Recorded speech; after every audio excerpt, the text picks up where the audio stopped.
What if I told you that the greatest secret to happiness isn't money, success, fame, or even knowledge? What if the answer you've been searching for your entire life has been quietly waiting inside you all along?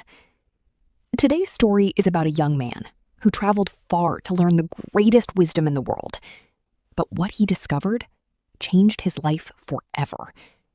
And by the end of this story, it might change yours too. Long ago, high in the mountains, there lived an old master. People traveled from distant towns just to meet him. They believed he possessed wisdom unlike anyone else. Yet, there was one strange thing about him. He never accepted students. No matter how far someone traveled, the master would send them away. Over the years, people stopped trying. Some even began calling him crazy. As time passed, the master grew old. His hair turned white, his body became weak, and simple tasks became difficult. One evening, while sitting alone outside his small cabin, a thought crossed his mind. Perhaps I should have accepted a student, someone who could carry on what I've learned. Just then, a young traveler appeared at the top of the mountain. Exhausted but determined, he approached the old master and bowed respectfully. "Master," he said, "I've come to ask one thing. Please accept me as your student." The master looked at him carefully.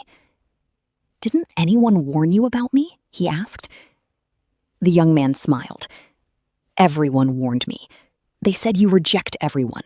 They said I was wasting my time." "Then why are you here?" "Because something tells me that the wisdom I'm searching for is here." For the first time in many years, the old master smiled. "Very well," he said. "From this day forward, you are my student." That night, the young man stayed at the mountain cabin. There was no water nearby, and by midnight, he was extremely thirsty. He searched everywhere, but found nothing. The next morning, the master led him down the mountain to an old well. The moment the student saw water, he rushed forward, filled a bucket, and drank as fast as he could. Only after his thirst was gone did he notice the master standing beside him. Feeling embarrassed, he quickly drew more water and offered it to the old man. The master accepted the water and then asked a question. "Tell me, what's the difference between the water you drank a moment ago and the water in your hand right now?" The student looked confused. "There is no difference." The master nodded. "Exactly. The water didn't change. Your mind did. When you were thirsty, that water felt priceless. It felt like life itself. Now that your thirst is gone, it's just water." The student thought about this carefully. The master continued. "Most people spend their lives chasing things they believe will make them happy. Money, success, recognition. They believe these things have value on their own, but often the value comes from the desire inside them." The student was amazed by the lesson and immediately wrote it down in his notebook. Days later, they returned to the same well. This time, something was wrong. The water smelled terrible. Looking inside, they discovered a dead animal floating in the well. Together, they removed it. Then the master pointed at the lifeless creature. "Do you see this?" "Yes," the student replied. The master sat quietly for a moment before speaking. "Everything that is born will one day die. Death doesn't arrive suddenly. The journey toward death begins the moment life begins. Each day we live is one day less remaining.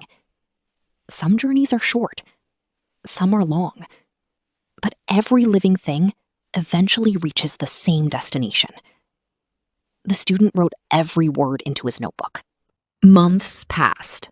The student served the master faithfully. Every lesson was recorded. Every word was written down. Soon, his notebook became filled with wisdom. But something still bothered him. He felt there must be one final secret, one ultimate lesson, one truth greater than all others. So one morning he asked, "Master, please teach me the greatest knowledge of all." The master said nothing. He simply sat there in silence. The next day, the student asked again. Silence. The day after that, silence. Weeks became months. Months became a year. Every time he asked the same question, the master gave the same answer. Nothing. No words, only silence. Frustrated, the student eventually wrote one sentence in his notebook. "The greatest knowledge is silence." One sleepless night, he left the cabin and sat beneath the stars. The mountain was unusually quiet. A cool breeze moved through the trees. Somewhere in the distance, an owl called into the darkness. For the first time, the young man truly listened. He heard leaves rustling. He heard the wind moving across the mountain. He heard insects singing in the night. And then, something unexpected happened. The noise inside his mind began to fade. The endless thoughts, the worries, the questions, the fears, they slowly disappeared. For the first time in years, his mind became completely still. There was nothing to achieve, nothing to prove, nothing to chase. Only the present moment. Only peace. And in that silence, he felt a happiness deeper than anything he had ever experienced. A happiness that success had never given him. A happiness that knowledge alone could never provide. Suddenly, he remembered the words in his notebook. The greatest knowledge is silence. And at that moment, he finally understood. The next morning, he rushed to see the master. The old man was sitting quietly with his eyes closed. When he opened them, he smiled immediately. He could see the change.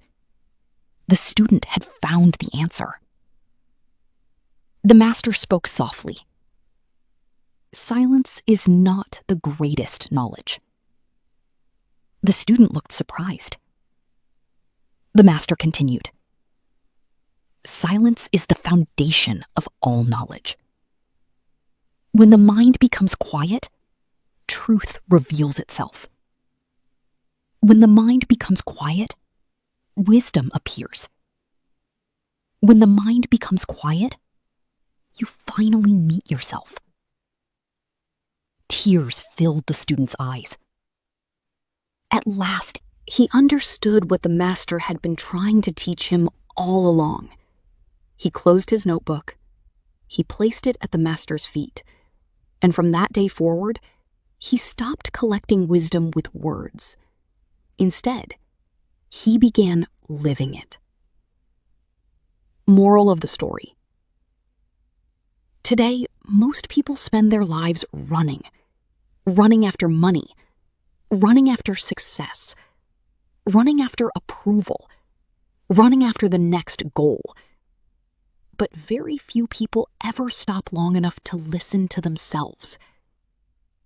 The truth is, the peace you're searching for isn't somewhere out there. It isn't in a bigger house, a bigger paycheck, or a bigger achievement. It's already inside you. Sometimes, the most powerful thing you can do is sit quietly and listen. Because when the world becomes silent around you, you finally hear the voice that matters most, your own.